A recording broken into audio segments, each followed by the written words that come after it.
Disponemos de lo que podríamos llamar en terminología bélica bombas. La bomba sería la quimioterapia. Podemos llamarlo bomba porque realmente afecta a todas las células del organismo, aunque el objetivo nuestro son las células malignas, también afecta a las células normales.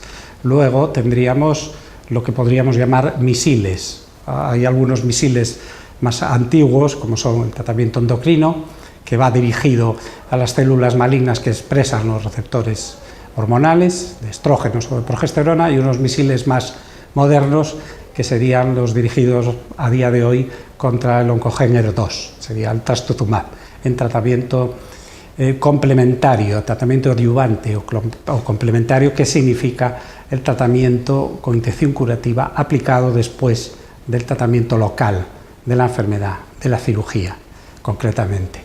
El objetivo de estos tratamientos es la curación.